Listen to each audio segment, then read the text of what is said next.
ভরবো মাছে মোদের দেশ, গড়বো স্মার্ট বাংলাদেশ। এই প্রতিপাদ্যকে সামনে রেখে গোপালগঞ্জের কোটালীপাড়ায় জাতীয় মৎস্য সপ্তাহ উপলক্ষে র্যালি ও আলোচনা সভা অনুষ্ঠিত হয়েছে।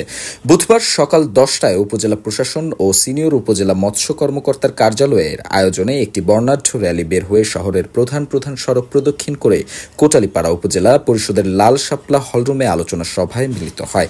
এ সময় উপজেলা নির্বাহী অফিসার শাহিনুর আক্তারের সভাপতিত্বে উপস্থিত ছিলেন কোটালীপাড়া পৌর মেয়র মতিয়ার রহমান হাজরা, উপজেলা আওয়ামী লীগের সভাপতি ভবেন্দ্রনাথ বিশ্বাস, সাধারণ সম্পাদক আয়নাল হোসেন শেখ, সিনিয়র মৎস্য কর্মকর্তা শাহজাহান সিরাজ, প্রাণী সম্পদ কর্মকর্তা পুষ্পেন কুমার শিকদার, উপজেলা সমাজ সেবা অফিসার রাকিবুল ইসলাম শুভ, কোটালীপাড়া থানা officer in charge Mohammad Firoz Alam, Hiran UP chairman Mazharul Islam Panna, বীর মুক্তিযোদ্ধা তৈয়বুর রহমান সর্দার, উপজেলা আওয়ামী যুবলীগের সভাপতি ফজলুর রহমান দীপু প্রমুখ।